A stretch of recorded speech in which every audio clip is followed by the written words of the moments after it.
We've owned our house for approximately 4 years now, and this bathroom has been on the list to renovate since we moved in. It's honestly not functional at all. We have very little storage and it's just so dated. I also think the bath fitter also dates it as well and just gives it no character. I'm filming the entire process so you can see what worked during this renovation for us, but also what didn't work. If you're interested in a quick overview of this renovation, the videos are already posted on my page, but if you want to get into the nitty-gritty of this renovation, then make sure you're following and stay tuned. The whole goal of this renovation is to make this bathroom dark and moody like the inspo here. The easiest part of any renovation is doing all the demo, in my opinion, and this video is making it look a lot easier than it was, but this did take us from first thing in the morning until late that night. While Taylor was working on getting the flooring out, I was working on emptying all our belongings from the bathroom. We just put them in the spare bedroom, and keep in mind, this is the only bathroom in our house with a tub and shower.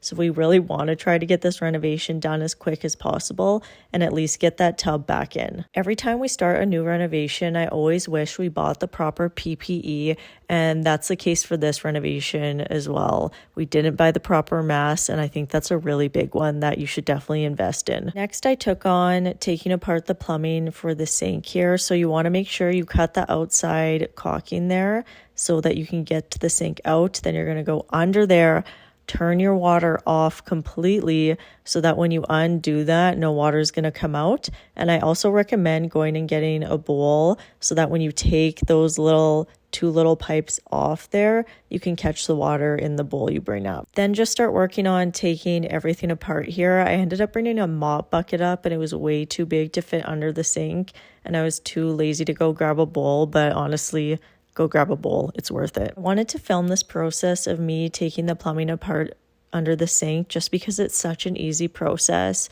and a way you can save money during a renovation like this, because a plumber is going to cost a lot more. And honestly, this was maybe 15 minutes of my time taking this all apart. Anyways, I finally smartened up and went and got a yogurt container to catch all the water from these pipes.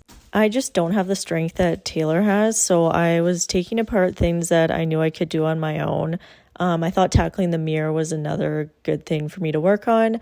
And if you don't want your glass to break when you're taking out a mirror, make sure you tape it like that, just so that if it does end up breaking, it doesn't shatter into a million pieces and the tape kind of catches it. I have no idea what bath fitter uses to adhere the walls of a shower to the existing drywall, but like this would not come off. Me and Taylor were working on it for so long. It was so frustrating. Eventually we got the bath fitter out, and then I started working on this countertop area, and I was trying not to destroy the drywall that much, but that didn't work. It was just really stuck on there. So I knew once we got this area out, we were going to have to cut that existing drywall and reinstall a fresh piece just because of the damage. Then I started working on removing the damaged drywall, and it's actually not damaged that far down, but it's just way easier to put one big piece of drywall there instead of trying to do all this patchwork. When I took the drywall off from where the medicine cabinet was, there was actually all these tiny little razors in there,